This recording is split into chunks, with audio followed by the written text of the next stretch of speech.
Goodwood Festival of Speed, 4 days of the year. I think this year it starts on the 10th to the 13th, but I've got a problem. The only vehicles that I've got that are roadworthy are the Sprinter van, and I'm going with my father-in-law, and the vehicle that he's got is an electric Porsche Macan, and I don't fancy going all the way down south in either of them. So we have to get this Audi TT finished ASAP. So in the last video we got the car around the back and got it all washed off, decontaminated, and then ready to bring around the front so we can start the work. We spoke a little bit about the damage and the cost of the parts that we needed and how much I'd messed up with this one. So we also looked at how much it cost me to buy it, to get it delivered, and the parts that we've already bought with the grand total so far. And then we stripped the complete front end off and identified all the parts that we needed to repair it. Now, after searching frantically to try and find these parts, I came across this post on Facebook. Now, this gentleman was advertising everything I wanted for £4,000. Now, this was advertised as a full Audi TTS front end, which had the bonnet, bumper, wings, headlights, slam panel, the rads, arch liners, dashboard, seat belts and airbags. Now, these are down at Stourbridge, which is just west of Birmingham, and as you can see, it looks like a decent front end and a nice clean car. Now, the only downside to this is it's 3.5 hours away, so I ain't going to find a better opportunity, so I'm just going to have to go for it. He even sent me some pictures of it before he stripped it. Looks like a Daytona grey, and the interior looks like it's in good condition as well, so let's just do it.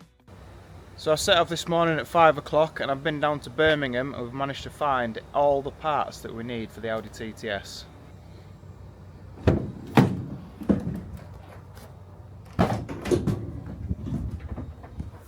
Managed to get the bumper, all the rad pack, we've got the auxiliary radiator, we've got the complete dash with the steering wheel, airbag, everything. We've got bonnet, we've got the undershields, we've got a new airbox for some reason, we've got arch liners, both wings, hinges with the pyro, 2 headlights. We've literally got everything that we need, so it's a lot easier getting it all from one place rather than getting bits and bobs from different places. So I'm going to get all this pulled out of the van. I'll probably give it a quick pressure wash whilst it's all around the back here, and then we can look at the panels and see what we need to do to get them prepped, primed and ready for paint. Right, so just got everything washed off, and I've just seen something that I didn't actually realise on the pictures. This front bumper already has the honeycomb grille that I was going to get and fit anyway, so that's a bit of a touch. Bumper all washed off, got the wings sat there. We have the auxiliary rad there, bumper to wing brackets, washer bottle, lower wheel arch liners, washed all the oil off the under tray, got the upper bumper cover top, arch liners, we won't bother doing them, I've just washed the headlights off, we've got the hinges washed off, and then the full rad pack. Looking at this, these radiators are actually in better nick than the ones that we've taken off, so that's good. So we'll let these drip dry for a little bit first, and then we'll get them inside and get them stripped. 5k for headlights, not on my watch. We're also waiting for those to dry off. Let's get this centre console out on this dash changeover. We'll get these seats pulled out, and then we'll get better access to the centre console and the dash. So to get these seats out, we need to be underneath these caps, and there's probably going to be Torx bolts under there, front and rear. Just like those, or the multi-splines. And then we can pull the seat back, disconnect the wires, and get the seats pulled out. Everybody watching you, Mark. Which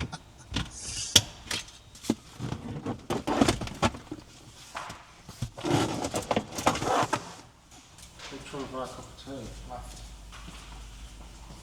Should be the right one. Well, this is left because I'm right, you're wrong. That's both seats removed. The next job is to move on to this centre console, and we probably need to get this steering wheel off as well. Then Mark made the decision that we were taking the doors off to give us a lot better access, so they're off. So to start off, Mark's undoing these nuts at the back end of this centre console. I think there was 4 in total.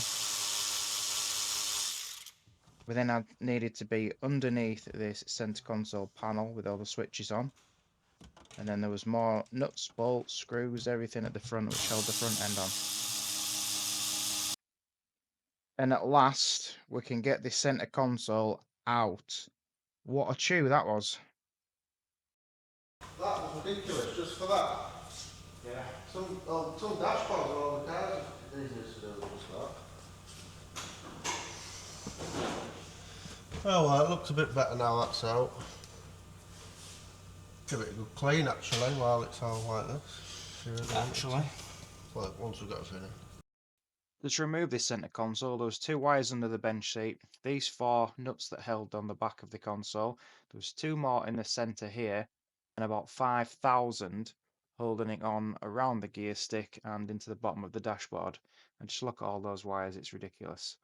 So we needed to remove all of this just to get to the nuts, bolts, screws, everything that held it on, the charging point, all the centre console switches, just to get that out. Absolutely ridiculous. So onto this dashboard.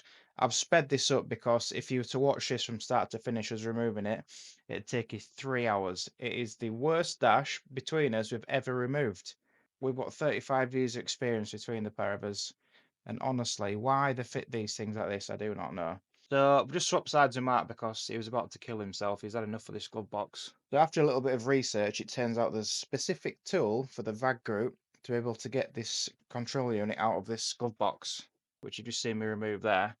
So I had to go next door to get the specialist tools to be able to remove it. And then similar with the steering wheel, to be able to hit the tags with a screwdriver on the back of it, it's really difficult because they keep moving and they jump out of the plastic holders that hold them in place.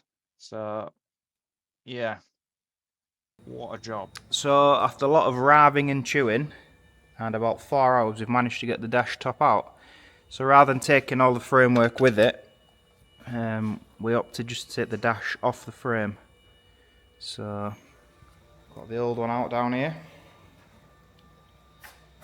and then we've removed the new one off of the replacement we got, which is down here. So now I've got to put it all back in again. And whilst we've got the dash out, we need to replace the airbag module, which is underneath the heater matrix. So with the dash in, we're never going to get to it. So we'll get that switched over now and make that job easier as well. So as you can see, it's properly buried under there. Without that centre console out, you are never getting to it. You saw how long it took us to take the centre console out, so just to change that on itself is an epic job. So we've got a little issue. This is the one that's come out of the car, and this is the one off the donor car that I got all the parts from. Obviously, it's the wrong one. So I need to try and see if I can source another one of these, or if this can be reset by somebody, or I'm not too sure yet. But I mean, there's 2 years difference between the two cars. This was a 15 plate, this is a 17 plate. So obviously Volkswagen could have changed what they were putting in the cars. So yeah, I don't know what I'm gonna do with that. So I've just got off the phone with the airbag team, and the guy there was very nice. He actually said that we don't need to reset these on the VAG group stuff, so it would have been a waste of time me sending it in. So it was very good of him that he didn't try and scam me. Yes, they send it in, we can fix it, and then send it back to me and charge me. So shout out to the airbag team for that. So basically we can put this back in, use one of our code readers to delete the faults, with all the new seat belts, airbags and all that stuff back in. Technically speaking, this should then work, which means the one that we got off the donor car is irrelevant. Probably bang that on eBay, get some money back for that. Job jobbed. So now I know this one's okay, bang that one back in first, and then we'll move back onto the dashboard. Now, a lot of people commented on the last video saying that I shouldn't have cut the airbags and that they could be reset. I agree, but when you've got a driver's airbag at 575, a second-hand dashboard at 750, you've got rear seat belt 82, rear seat belt 82, then we're on to the front seat belts at 160 each, dash airbag at 200, and the curtain airbags at 180 each. That's a lot of money. Bearing in mind, I've spent £4,000 for everything. Suddenly doesn't seem so cheap to repair them, does it? Right, let's get this dashboard in. Unfortunately, I am now on my own. Mark's gone home.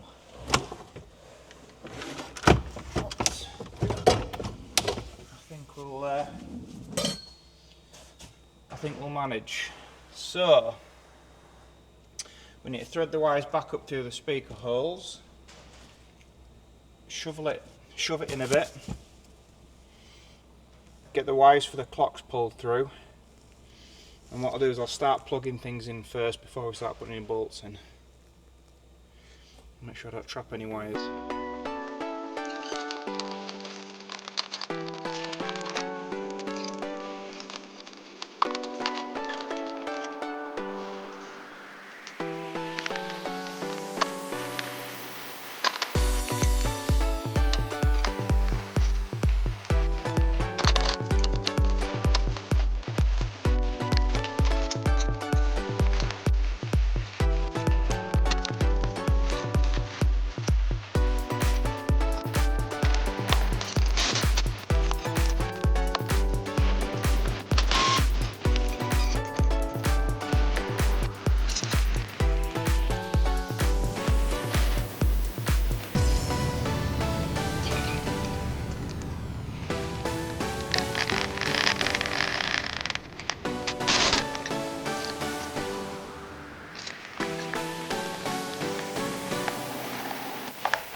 Got the dash mounted back on the upper bolts, and we've got all the speakers through the top back in and all the top trims back in.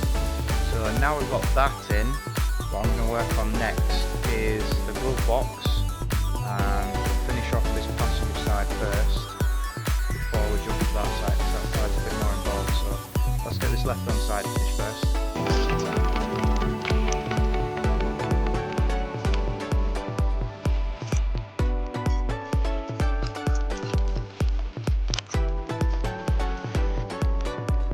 It's 8 o'clock, so I've been doing this for 3 hours, but the dashboard is back in, steering wheel's on, all the airbags are on, bolts on, the clocks are in.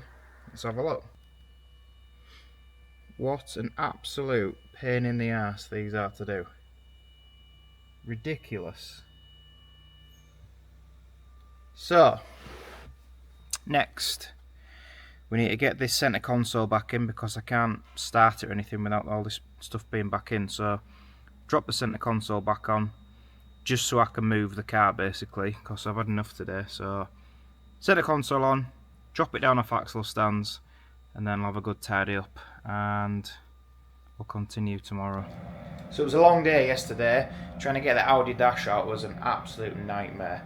So today what we're going to be on with is doing the seat belts and do the rest of the airbags, and let's try and get the interior buttoned up for the end of this video. So we're on to day 2 on the interior. Today what we need to do is get all the airbags out, get the seat belts out, and get those all switched over. I've never stripped the back of one of these out, but generally speaking most cars are the same. It's usually back seats out, quarter panel trims out, A post, B post, C post, bits of trim out, and then you can get to the curtain airbags. So we'll start with the back seats and go from there. So that's the rear quarter trims out and the C post trims. They were a bit of a bugger. There was a hidden screw, the hook at the back. So we've got all them out. I've got access now to the front seat belts, back seat belts. We also have access to the curtains. It's a bit rattly. So we can get that pulled out all the way down to the front now. And that's where we're going to start. I'll start with them. So this is the set that I got from the donor car. So we've got both curtains, all 4 seat belts, and then we've got the trims over here. So something I overlooked was these trims. So these pull back with some fair impact. So it's actually the seat belts damaged this front part of the trim. It's also left a groove in the back of the trim as well. Obviously this side was which the driver was in. So the driver must have been wearing the seatbelt. so that's okay. There is still the grooves in the back of the quarter trim, so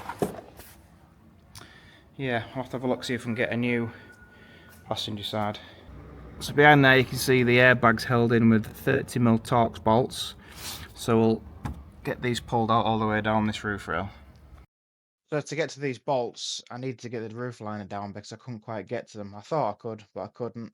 So we've dropped that down and now I've got good access.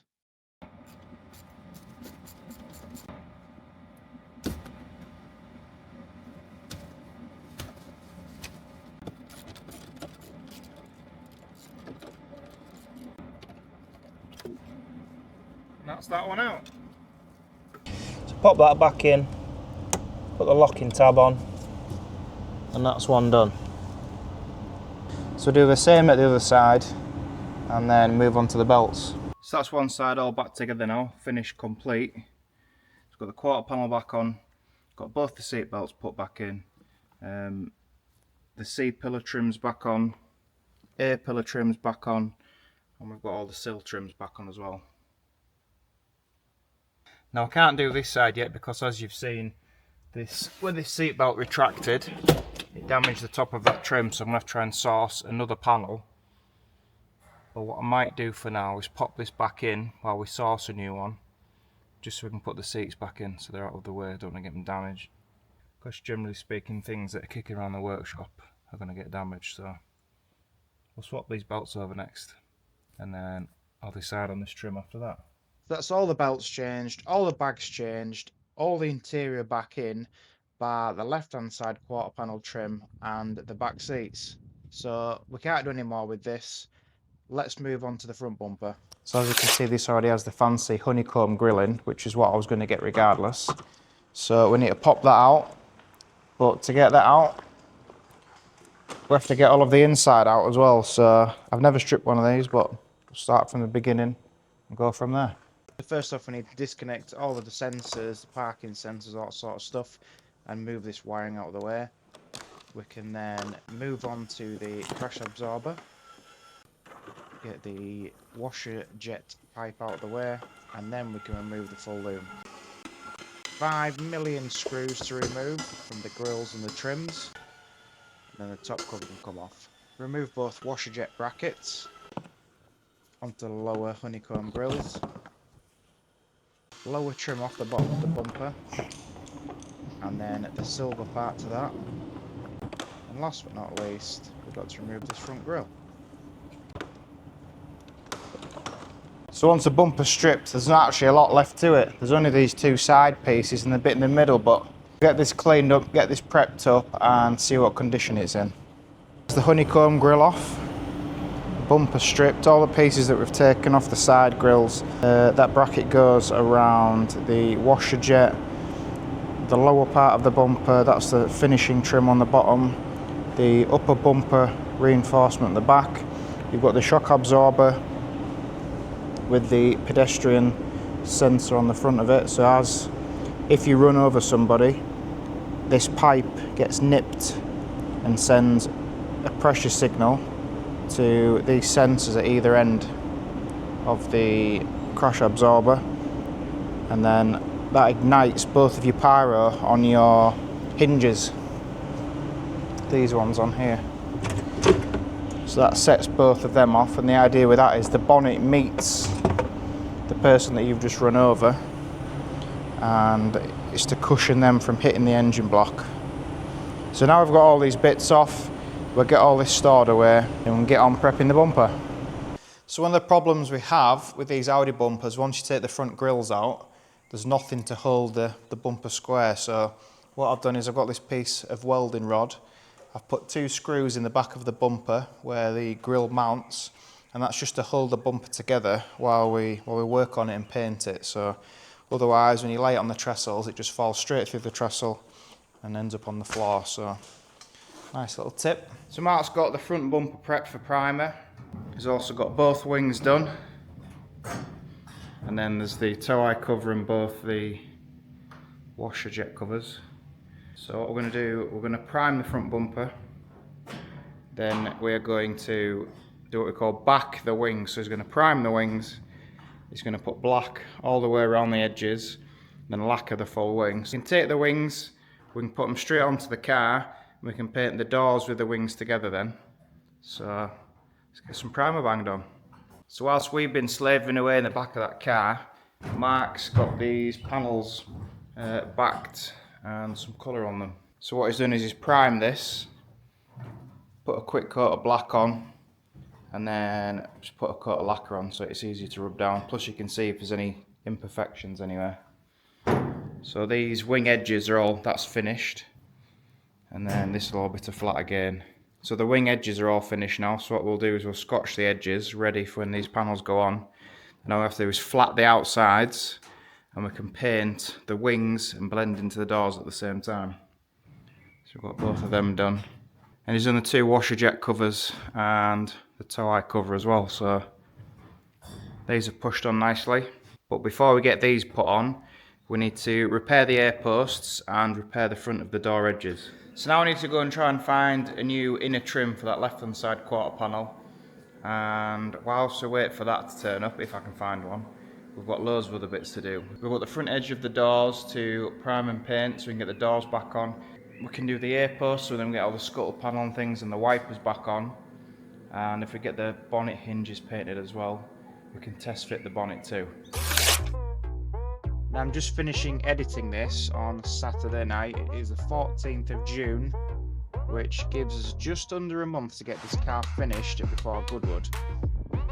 I ideally want enough time to be able to MOT it and give it a road test prior to going all the way down south, but if we don't get time, we don't get time. So thanks for watching. I hope you've enjoyed this video. If you have enjoyed it, please like, share, subscribe, leave a comment and hit that bell so you're informed of every time we put a new video up. So thank you very much. We'll see you in the next one.